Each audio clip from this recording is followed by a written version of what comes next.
தமிழில் முதல் பக்தி சேனல் சாய் டிவி.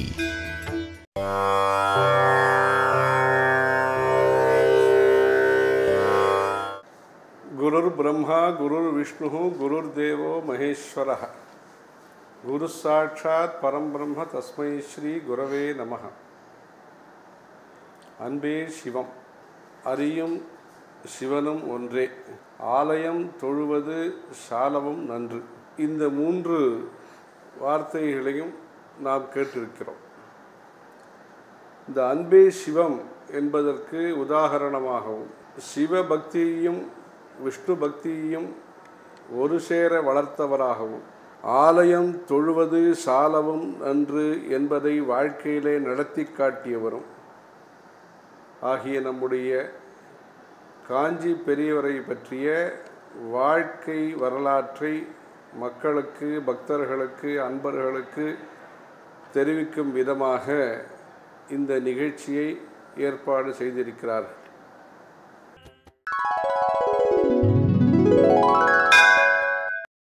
சாய் தொலைக்காட்சி நேயர்களுக்கு அன்பான வணக்கம். அபார கருணா சிந்தும் ஞானதம் சாந்தரூபிணம் ஸ்ரீ சந்திரசேகர குரும் பிரணமாமி முதான்பகம். நமது இந்து மதத்தோட சிறப்பில் ஒன்று அதிகாரி பேதம் அப்படின்னு யாராருக்கு என்ன முடியுமோ, என்ன கெப்பாசிட்டியோ, எது அவளுக்கு ஒத்து வருமோ அதுக்கு ஏத்தாப்பில் வழியை சொல்கிறது தான் அதோட பெருமை. எல்லாருக்கும் ஒரே என்மாசம் ஒரே மாதிரி வழி அப்படின்னு இல்லாத அவர்களுக்கு தகுதிக்கு ஏற்ப, அவளோட குணத்துக்கு ஏற்ப, அவளோட அதுக்கு ஏற்ற செயல், இது அதிகாரி பேதம் அப்படிங்கிறோம். அப்படிதான் ஒரு பக்தர் கேட்டார் அப்படின்னு பார்த்தோம். யோகத்தில் போய் அவர் முன்னேறதா, இல்லை உபாசனை பண்ணுறதா, இல்லை வேதாந்த விசாரமா அப்படின்னு சொல்கிறதே இந்த அதிகாரி வேதத்தை உத்தேசித்து தான் இது மாதிரி பல வழி சொல்லப்பட்டிருக்கு. ஆனால் எந்த வழியில் போனாலும் அடையக்கூடிய விஷயம் ஒன்று தான் அப்படின்னு சொல்கிறத பார்த்தோம். இப்படி ரொம்ப சூக்ஷ்மமான விஷயங்கள், அதுக்கு ஏத்தாப்பில் அதை புரிஞ்சுட்டு உபதேசம் பண்ணுறது தான் குருவோட சிறப்பு. இந்த ஒரு விஷயத்தில் பெரியவா ரொம்பவே அதிகட்டிக்காரர் அப்படிங்கிறது எல்லாருக்கும் தெரிஞ்ச விஷயம். இந்த வேதாந்த விசாரத்தில் அவ்வளவு ஆசைப்பட்டு பண்ணினா பல்வெளியாக இருக்கிறதே கூட பரவாயில்ல, இந்த வேதாந்த விசாரம் பண்ணினாக்க பல்வெளி போயிடுறது அப்படின்லாம் சொல்லி பக்தர்களோட பண்ணியிருந்தான்னு பார்த்தோம்.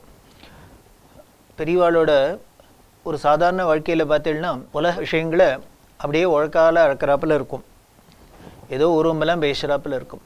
இப்படி உலக விஷயங்களில் அளந்திருந்தாலும் உள்ளுக்குள்ளே பரமஞானியாக பிரம்மஞானியாக இருந்தார் அப்படிங்கிறதுக்கு இதெல்லாம் தான் சாட்சி. கிருஷ்ணர் மாதிரின்னு வச்சுப்போமே, கிருஷ்ணரை போல் பெரிய ஞானியும் கிடையாது, அவரை போல் இனிமேல் உலக விவகாரத்தை பண்ணினவரும் கிடையாது, ரெண்டும் கிடையாது. அப்படி இருக்கிற பெரியவா உலக விவகாரங்கள்லாமும் எவ்வளவு எக்ஸ்பர்ட்டாக இருந்தா அப்படிங்கிறதுல ஒரு சில நிகழ்ச்சிகள், பல நிகழ்ச்சி. சீதாராமன் அப்படின்னு ஒரு பக்தர், அவர் தன்னோட அனுபவத்தை சொல்கிறார்.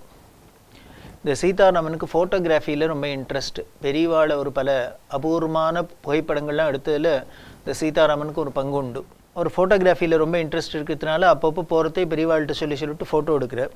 அதில் பெரியவாள் எடுத்த அந்த ஃபோட்டோஸ்லாம் ஸ்லைடு வியூவர் அப்படிங்கிறதுல ஒரு எக்யூப்மெண்ட் மூலிமா ஸ்லைடாக பண்ணி பெரியவாளுக்கு போட்டு காமிக்கணும் அப்படின்னு ஒரு நாளைக்கு எடுத்துன்னு வந்தார். இந்த ஸ்லைடு வியூவரில் பெரியவாளோட ஃபோட்டோ எல்லாம் வச்சு பெரியவாளை பார்க்கச்சார். அது என்னென்னா பெருசாக மேக்னிஃபை பண்ணி பெருசாக காமிக்குமே, பார்த்துட்டே இருக்கா பெரியவா. பார்த்த பெரியவா உடனே அவர்கிட்ட கேட்குறா, சரி இந்த ஸ்லைடு வைக்கிற இடத்துல இந்த ஃபோட்டோ நெகட்டிவை வச்சா நன்னா தெரியுமோ, எப்படி தெரியும் அப்படின்னார். உடனே அவர் சொன்னார், நெகட்டிவ் வச்சாலும் நல்லா பெருசு பண்ணி தெரியும், ஆனால் எல்லாம் மாறி தெரியும் அப்படின்னார். மாறி தெரியும் அப்படின்னா கருப்பாக இருக்கிறதெல்லாம் வெள்ளையாக தெரியும், வெள்ளையாக இருக்கிறதெல்லாம் கருப்பாக தெரியும் அப்படின்னு சொன்னார். உடனே பெரியவா அதுதான் எனக்கு வேணும் அப்படின்னுட்டு, ஏன் அப்படின்னா என்னோட நரைச்ச தலையெல்லாம் இந்த ஸ்லைடு வியூவில் நெகட்டிவ் வச்சு பார்த்தா கருப்பாக தெரியுமோ இல்லையோ, அப்போ நான் சின்ன பையனாக இளமையாக ஆகிட்டாப்பில் இருக்குமோ இல்லையோ, அதுக்காக தான் கேட்குறேன், அப்படி வச்சு பார்க்கலாமோன்னு அப்படின்னு. இவர் ஏதோ சீரியஸாக ஏதோ பெரியவா கேட்குறாளுக்கும் அப்படின்னு பார்த்தா இப்படி ஒரு தமாஷு. இந்த நெகட்டிவை வச்சு பார்த்தாக்க எப்படி தெரியும் அப்படின்னா, அந்த ஸ்லைடு வியூவில் பார்க்குறதே வெள்ளையெல்லாம் கருப்பாக தெரியுமா, பெரியவாளுக்கு நிறச்ச முடியெல்லாம் கருப்பாக தெரியும், இளமையாக தெரியுமா, இப்படி ஒரு தமாஷு. ஆனால் ஃபோட்டோகிராஃபியில் ரொம்ப ஆழ்ந்த அனுபவம் உண்டு அப்படிங்கிறது பல சந்தர்ப்பங்களில் பார்த்துருக்கோம். வானகரம் அப்படிங்கிற இடத்துல பெரியவா இருந்தால் ஒரு சவுக்கு தோப்பு, இந்த சவுக்கு தோப்பில் ரொம்ப அமைதியாக இருக்கும், அங்கே பெரியவா உட்காந்துட்டுருக்கா. இவர் என்ன பண்ணார், அப்பப்போ எடுத்த ஃபோட்டோ ஆல்பத்தெல்லாம் ஒரு பண்ணி பெரியவாள்கிட்ட கொண்டு காமிச்சுருக்கார். காமிச்சார். ஒவ்வொரு ஃபோட்டோவாக பார்த்து பெரியவா கமெண்ட் அடிச்சுட்டே வந்தா. பார்த்துட்டு அதுக்கு ஒரு விளக்கம் கொடுக்குறா. அதில் ஒரு சில ஃபோட்டோவில் சில குறைகள்லாம் இருந்தது. அதெல்லாமும் சுட்டி காட்டினா இவருக்கு இந்த சவுக்கு தோப்பில் இப்போ பெரியவா உட்காந்து நிற்கிறதே ரொம்ப அமைதியாக இருக்குது, அழகாக இருக்குது, இதை எடுக்கணும் அப்படின்னுட்டு உடனே பெரியவா என்ன பண்ணால் கூட இருக்க விட்டு, நீ உள்ளே போய் இந்த தாழங்குடா இருக்கும் இல்லையோ அதை எடுத்துன்னு வா அப்படின்னா.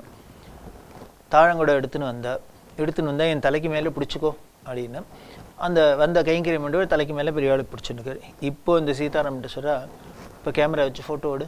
கேமரா வச்சு இவர் ஃபோட்டோ எடுத்தார். பிரமாதமாக இருந்தது. எதுக்காக இவ தலைக்கு மேலே தாழங்கூட பிடிச்சிக்க சொன்னா?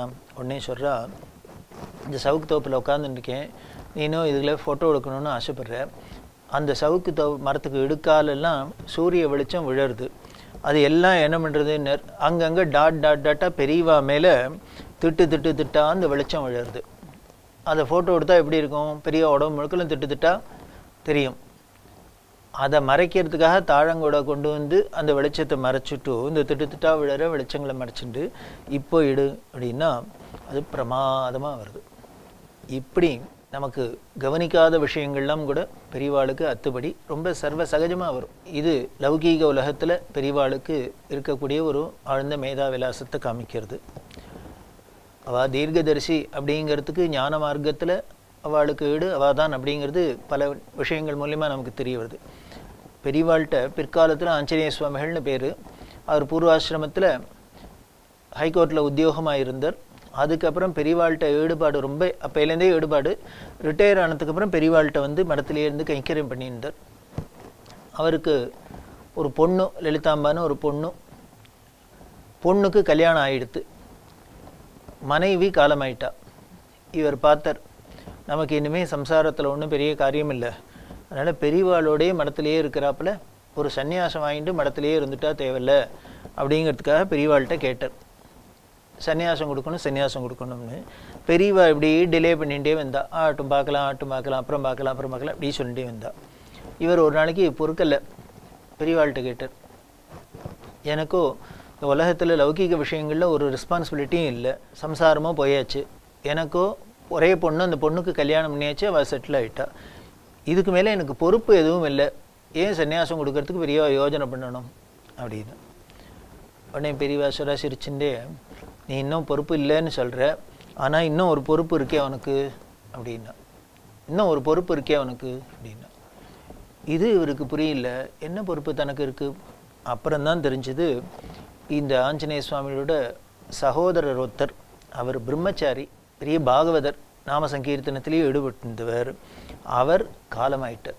காலமானால் அவருக்கு கர்மாக்கள்லாம் பண்ணுறதுக்கு வேறு யாரும் கிடையாது, இவர் கூட பிறந்ததுனால இவர் தான் பண்ணணும். இந்த கர்மாக்கள்லாம் இவர் முடிச்சுட்டு மடத்துக்கு வந்தோன்னு சொல்கிறா பெரியவா, இப்போ உன் கடமையெல்லாம் முடிஞ்சு கொடுத்தோ, இன்னுமே சன்னியாசம் வாங்கிக்கலாம்.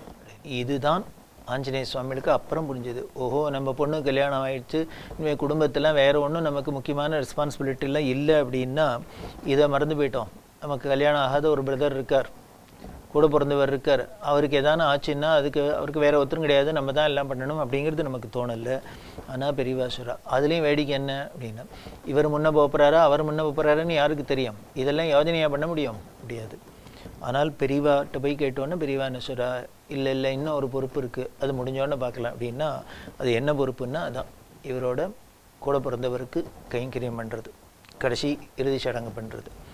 இப்படி அதை பண்ணி வச்சு அவருக்கு சன்னியாசாசிரமத்தை கொடுத்து ஆஞ்சநேய சுவாமிகள் அப்படிங்கிற நாமத்தோட மடத்தில் ரொம்ப பெரியவாளுடைய கூட இருந்து கைங்கரியம் பண்ணியிருந்தார். ரொம்ப ஸ்ட்ரிக்டாக இருப்பார், பெரிய உபகாரி. அதுக்கு மேலே தெய்வத்தின் குரல் அப்படின்னு ராகணபதி அண்ணா தொகுத்தத்துக்கு பல விஷயங்கள் பெரியவா அப்பப்போ ப்ரைவேட்டாக சொல்கிற விஷயங்கள்லாம் இவர் நோட் பண்ணிட்டு ராகணபதி வந்தோன்னே அவருக்கு அதை கொடுத்து இதெல்லாம் அங்கங்கே சேர்க்கணும் அப்படின்னு சொல்லியிருக்கு. இந்த தெய்வத்தின் குரலில் அவர் இருக்கிற பல விஷயங்களில் பெரியவா சொன்னதில் பல விஷயங்கள் ஆஞ்சநேய சுவாமிகள் மூலமாகவும் உலகத்துக்கு கிடச்சிருக்கு. இப்படியெல்லாம் இடத்துலேருந்து கைங்கரியம் பண்ணியிருந்தவர். அப்படி இருக்கிற பெரியவா நமக்கே தெரியாத விஷயங்கள் பெரியவாள்கிட்ட போனால் தெரியுது.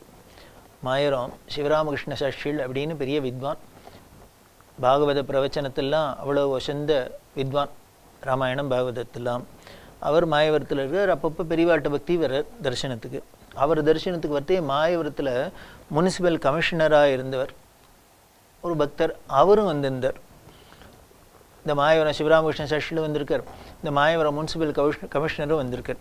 இவா 2 பேரும் வரத்தை பார்த்தோன்னே பெரியவா சொன்னால், நீங்கள் 2 பேரும் மாயவரமாச்சே, உங்களுக்கு ஒருத்தருக்கு ஒருத்தர் பழக்கம் உண்டோ, பரிச்சயம் உண்டோன்னா. உடனே அந்த முனிசிபல் கமிஷனர் சொன்னார், சாஸ்திரிகளை பற்றி நிறையா தெரியும், அவர் பிரவச்சனம்லாம் பண்ணக்கூடியவர் அப்படிங்கிறது தெரியும் அப்படின்னு.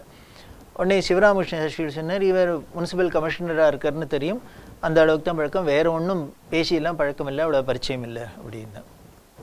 இல்லை நான் அதை கேட்கல, நீங்கள் 2 பேரும் உறவு அது தெரியுமோன்னு கேட்டேன் அப்படின்னா. வேறு 2 பேருக்கும் ஷாக்கு, என்ன உறவா, எப்படி புரியல. உடனே சொல்கிறா, உங்கள் முப்பாட்டனார் 2 பேரும் உன்னோட பாட்டனாரும் இவரோட பாட்டனார் கூட பிறந்தவா, அது தெரியுமோன்னா. இது இவாளுக்கு ஒரு ஆச்சரியமான ஒரு விஷயமா இருந்தது. அவள் 2 பேரும் ஒரு தாய் வைத்து குழந்தைகள், அது என்னமோ தெரியல, குடும்பத்தில் தகராறு, இந்த தகராறில் 2 பேரும் பிரிஞ்சுட்டா, அது பிரிஞ்சதாகவே போயிடுத்து, அதனால உங்களுக்கு ஒருத்தருக்கு ஒருத்தர் பந்துக்கள்னு கூட தெரியாத அளவுக்கு போயிடுத்து அப்படி எல்லாம் சொல்லி, அவள் 2 பேர் குடும்பத்தை பற்றியும் சொல்லி, அவள் மூதாதையர்லாம் பற்றி சொல்லி, இப்போ சொல்கிறா, இப்போ தெரிஞ்சு கொடுத்தேன் நீங்கள் 2 பேரும் உறவுன்னு, இப்போ சேர்ந்து இருக்கலாமே, ஏன்னா இப்போ ஒன்றும் சண்டை சச்சரவு காரணம் இல்லையே, அதனால் இப்போ ஒத்துமையாக இருக்கலாமே அப்படின்னு அவளுக்கு அட்வைஸ் பண்ணால் 2 பேருக்குமே ரொம்ப ஆச்சரியம். அதுவும் முனிசிபல் கமிஷனருக்கு ரொம்ப சந்தோஷம்.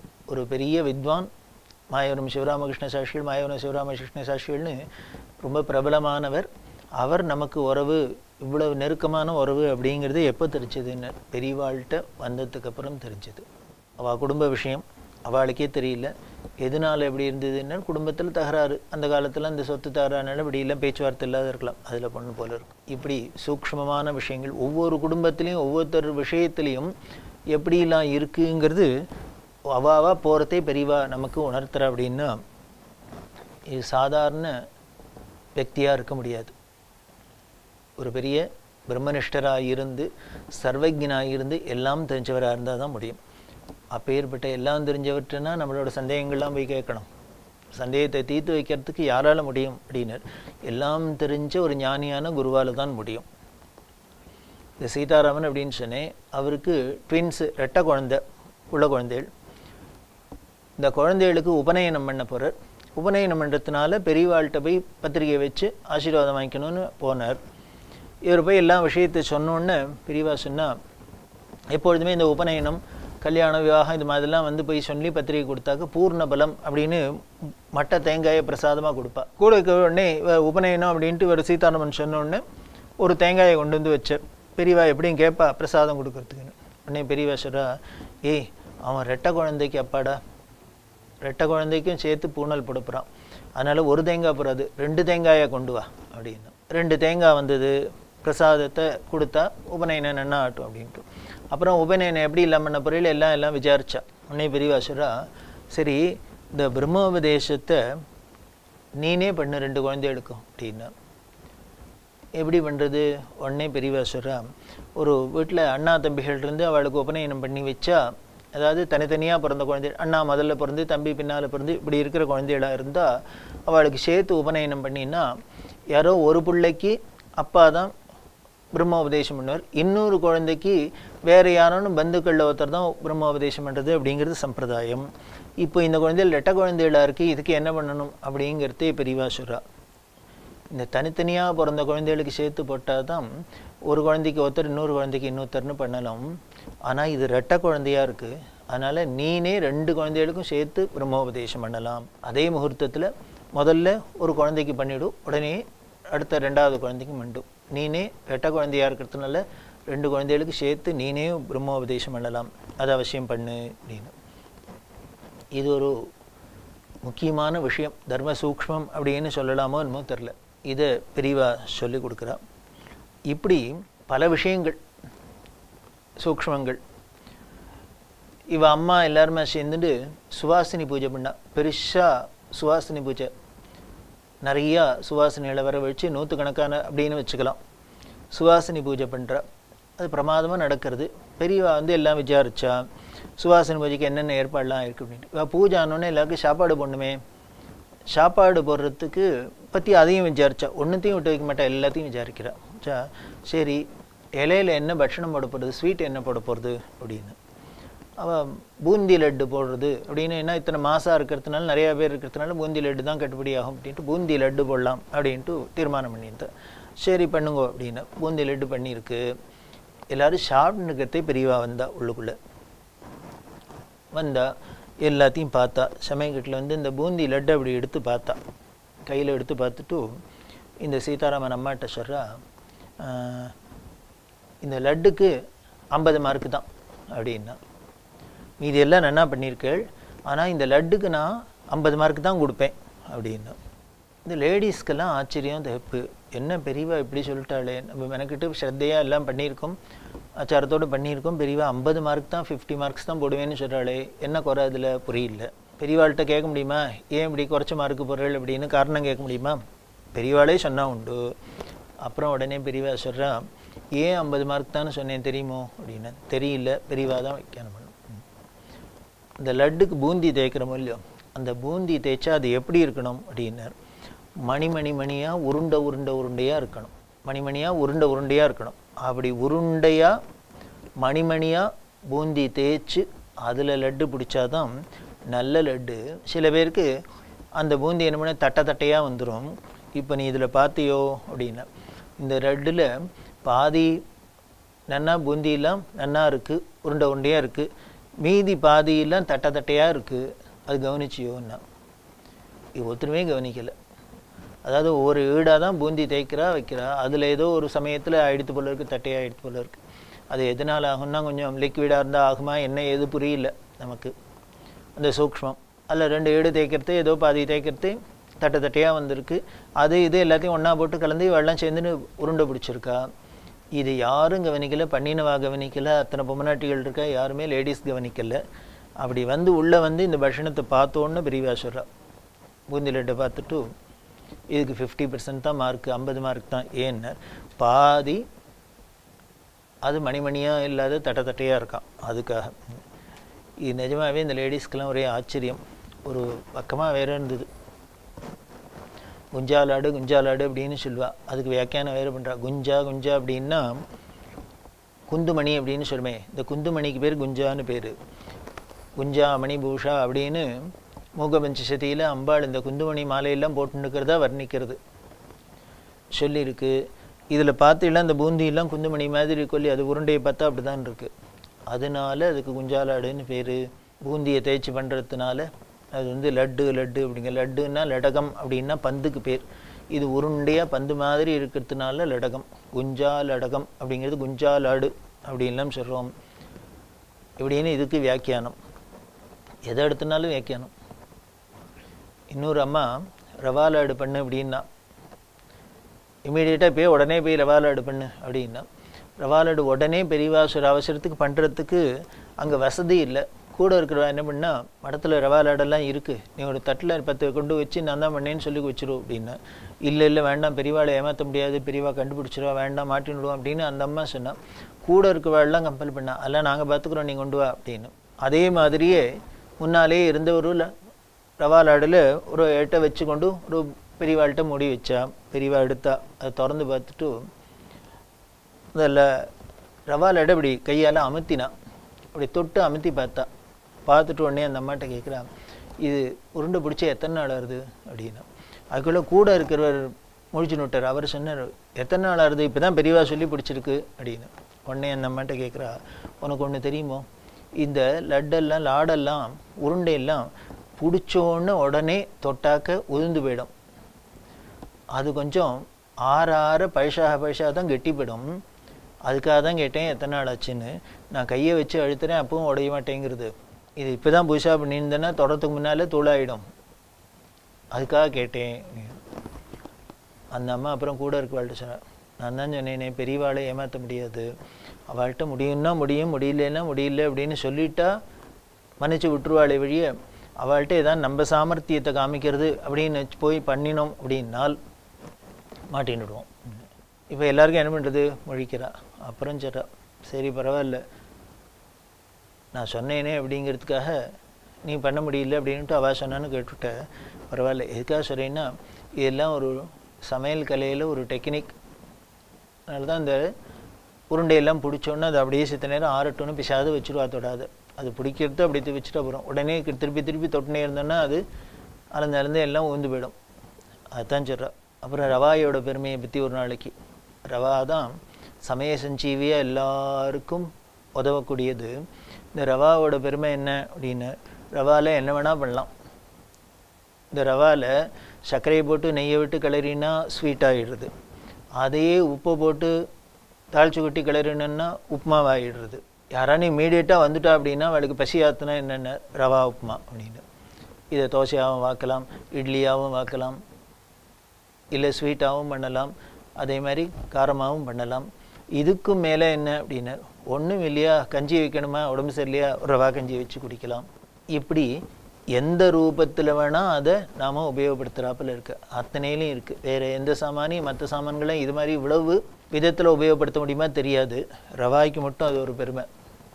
இப்படி ரவாயோட பெருமையை பற்றி ஒரு நாளைக்கு. இது மாதிரி வாழைப்பழத்தோட பெருமை. வாழைப்பழத்தை பார்த்தா பீப்புள்ஸ் ஃப்ரூட் அப்படின்னு சொல்கிறா. சாமானிய ஜனங்களோட பழம் எதுன்னு வாழைப்பழம்தான். ஒன்றும் இல்லைன்னா கூட சாப்பிட்றதுக்கு 2 வாழைப்பழத்தை வாங்கி சாப்பிட்டுட்டு ஒரு டம்ளர் தண்ணியை குடித்தோம் அப்படின்னா கம்முன்னு ஆயிடுது. அதுதான் வாழைப்பழத்தோட பெருமை. அந்த வாழையோட பெருமையே பெருசாக. அதுக்கு ஒரு வாழையோட மகாத்மியம். நமது எந்த காரியமாக இருந்தாலும் சுப காரியங்களுக்கு வாழை மரம் கட்டுறோம் அப்படின்னா, கல்யாணத்தில் வாழை மரம் கட்டுறது காரியங்களுக்கு என்ன அப்படின்னு, இந்த வாழை தான் தாவரங்கள்லேயே எல்லாம் உபயோகப்படுறது வாழை. நீங்கள் வாழையில் பாருங்க, ஒன்றுமே வேஸ்ட்டுங்கிறதே கிடையாது. வாழை இலையை யூஸ் பண்ணுறோம், வாழைக்காயை யூஸ் பண்ணுறோம், வாழைப்பூவை யூஸ் பண்ணுறோம், அதையே பழமாகவும் யூஸ் பண்ணுறோம், அந்த வாழை பட்டையை யூஸ் பண்ணுறோம், நாராக யூஸ் பண்ணுறோம், முழு மரமாக வேணும்னா சுபகாரியங்களுக்கு யூஸ் பண்ணிக்கிறோம். இப்படி எல்லாத்தையும் யூஸ் பண்ணக்கூடிய ஒரே மரம் வாழை மரமாக இருக்குது. வேறு எந்த மரத்தையானு இவ்வளவு தூரம் யூஸ் பண்ணுவோமா தெரியாது. ஒன்று பூவாக யூஸ் பண்ணுவோம், இல்லை காயாக யூஸ் பண்ணுவோம், இல்லை மரத்தை யூஸ் பண்ணுவோம், இலையை யூஸ் பண்ணுவோம், இப்படி தான் இருக்கும். ஆனால் சர்வத்தையும் யூஸ் பண்ணக்கூடியது வாழை இலை. இது தியாக சின்னமாக இருக்குது. அடியிலேருந்து நுனி வரைக்கும் எதுவுமே வேஸ்ட் ஆகாத யூஸ் பண்ணுறோம் வாழை. அது மட்டும் இல்லை, எந்த மரத்துக்கும் இல்லாத ஒரு சிறப்பு என்ன அப்படின்னா, ஒரு வாழைக்கன்று நட்டோம் அப்படின்னா அந்த வாழைக்கன்று பெருசாகி இது காய்ச்சி கொலை போட்டு எல்லாம் பண்ணுறது. அதுக்கு கீழே என்ன ஆகிடுன்னு குட்டி குட்டியாக வரிசையாக அடுத்தது வந்துடும், கன்று போட்டுரும். ஒரு மரத்தை வச்சோன்னா அது 4 மரமாக ஆகிடும். அதனால தான் வாழை எடி வாழை அப்படின்னு சொல்கிறோமோ இல்லையோ. வேறு எந்த மரமும் தென்னை மரமாக மாமரமாக இது மாதிரி ஆகுமா, ஆகவே ஆகாது. ஒரு மரம் வைக்கணும்னா ஒரு விதையை போட்டு தனித்தனியாக தான் அதை வளர்க்கணும். ஆனால் இந்த வாழை மரம் மட்டும்தான் ஒன்றை வச்சோன்னா அதுலேருந்து கிளைகளையாக உடனே திருப்பி வந்துடும். இதை போல தான் இந்த கல்யாணம் பண்ணிக்கிற இந்த தம்பதிகள் என்ன பண்ணும் அப்படின்னு, இன்றைக்கி 2 பேராக இருக்கிறவா நாளைக்கு 4 பேராக ஆகணும், அந்த 4 10 ஆகணும். இப்படி அது அந்த வம்சம் விருத்தி ஆகிட்டே இருக்கணும், வாழை அடி வாழையாக வளர்ந்துட்டே இருக்கணும். அப்படிங்கிற ஒரு நல்ல எண்ணத்தில் தான் வாழை மரத்தை நமக்கு சுபகாரியங்களில் உபயோகப்படுத்துகிறோம். அப்படின்னு வாழைப்பழத்தோட பெருமை, ரவாயோட பெருமை, அதேமாதிரி லட்டு பிடிச்சா எப்படி இருக்கும், பிடிக்கலைன்னா எப்படி இருக்கும் அப்படின்னு. இவர் ஏதோ பெரிய வேதாந்த விசாரம், உபாசனா மார்க்கம், இந்த மார்க்கம் அந்த மார்க்கத்துக்கு மோட்சத்துக்கு தான் மார்க்கம் என்ன, அதோட டெக்னிக் என்னன்னு சொல்கிறாருன்னு இல்லை. சர்வ சகஜமான சாமானிய விஷயங்களாக இருக்கட்டும், ஃபோட்டோகிராஃபியாக இருக்கட்டும், அதுவாக இருக்கட்டும், இதுவாக இருக்கட்டும், எந்த ஒரு விஷயமாக இருந்தாலும் பெரியவா சொல்லியிருக்கிறாப்புல, பெரியவா அந்த விஷயத்தை பார்த்துருக்கிறாப்புல, நமக்கு தெரிவிச்சிருக்கிறாப்புல, இன்னும் தியானம் பண்ணியிருப்பாளா தெரியாது. அப்படி ஒரு சர்வஜன். அப்படி இருக்கிற பெரியவா இன்னும் என்னென்ன பக்தாளுக்கு அனுகிரகம் பண்ணுறா அப்படிங்கிறது தொடர்ந்து பார்க்க போகிறோம்.